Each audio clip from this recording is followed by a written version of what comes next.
depuis quelque temps, je sens que quelque chose doit changer. Bah, alors tout naturellement, j'ai écouté cette sensation, je me suis mise à faire du tri dans tout ce que je t'ai transmis. Mais ça ne suffisait pas. Et à ce moment précis, je n'ai eu d'autre choix que de côtoyer le silence. Et tu me connais, tu sais déjà que j'adore côtoyer le silence. Et en étant à ses côtés, j'ai toujours des révélations, tu vois. Et là, à ce moment-là, j'ai médité sur cette phrase. Choisir, c'est renoncer, de André Gide. Mais est-ce vraiment le cas? Est-il nécessaire de renoncer? Alors, je nous propose d'explorer cette question. Choisir, est-ce renoncer ou pas? Et pour cela, on se doit de comprendre les racines du choix et du renoncement. Voilà. Mais aussi se pencher sur deux exemples forts pour nourrir notre réflexion. La transformation de la chenille en papillon et le fameux pilule rouge ou pilule bleue dans Matrix. La vie est faite de choix et nous le savons très bien, mais vraiment bien comme il faut. Mais comprenons-nous réellement le sens de ce verbe d'action? Je te pose la question. Et je vais bien entendu te répondre tout de suite.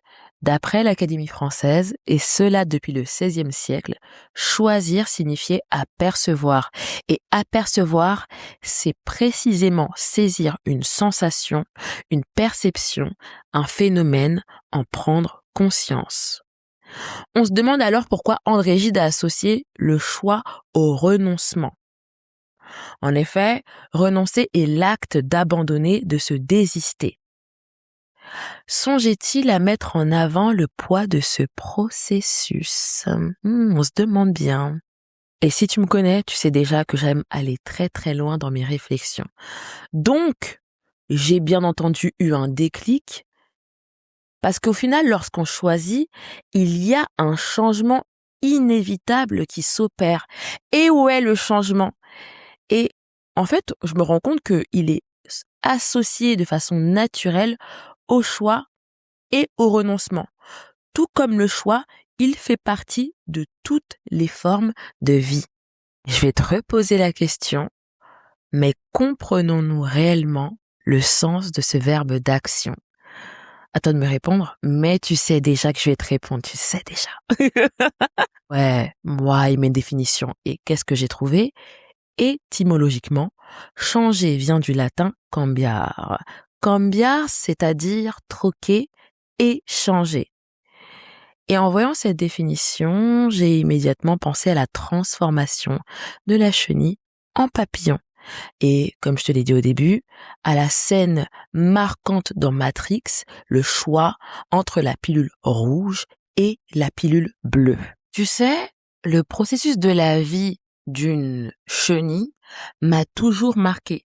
Parce que comment peut-on passer d'une chenille à un papillon?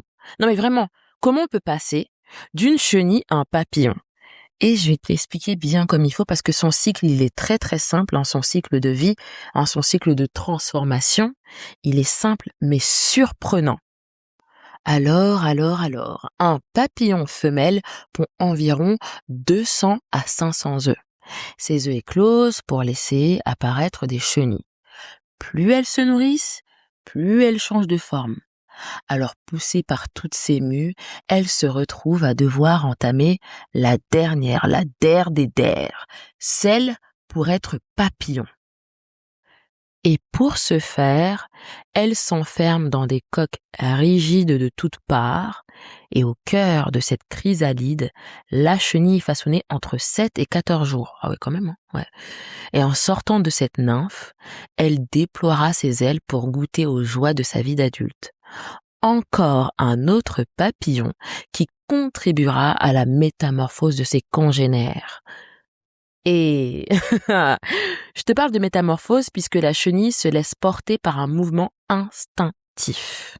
Un mouvement où elle se laisse quoi? Traverser par toutes ses mues. Une succession de choix où elle renonce à ses formes précédentes pour atteindre sa maturité. Et on retrouve cette même dynamique dans Matrix avec le choix de la pilule rouge ou bleue, tu vois.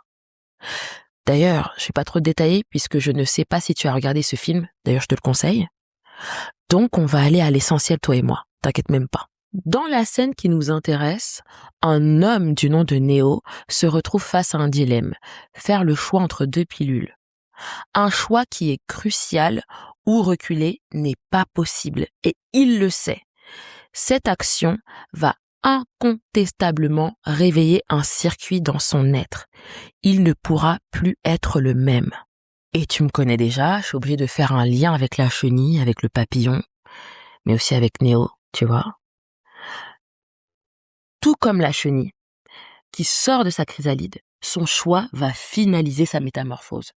Dans ce sens, on pourrait même dire qu'aussi belle est la métamorphose, elle est un mouvement naturel qui ne nous laisse donc pas le choix. En ce cas, choisir, est-ce vraiment renoncer ou percevoir quelque chose qui prend place en soi? Et tu sais déjà que toutes ces interrogations m'amènent à te parler des fruits de mon changement et tu verras qu'ils te concernent bien comme il faut. Je te le disais au début que trier ne m'a pas suffi. Du coup, j'ai fait un ménage plus profond. Tu t'en rendras légèrement compte sur Instagram et TikTok. Mais si tu m'écoutes sur une de mes plateformes de streaming ou si tu me lis sur Substack, je sais plus, voilà.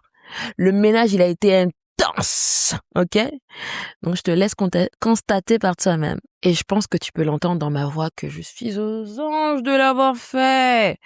Oh là là, j'ai la sensation d'avoir débarrassé un dressing trop encombré. Je ne me retrouvais plus dans toutes ces transmissions.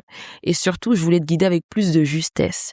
Une justesse nécessaire pour celle qui te reflète ta vérité, avec une clarté renouvelée. Yes, yes, yes. On arrive déjà à la fin de cette transmission. Oui, je sais. Ouais. Mais je vais pas te laisser comme ça. Je vais la clore bien comme il faut. Et pas avec n'importe quoi, avec une citation. Choisir, c'est se choisir de Sartre. Fin de transmission.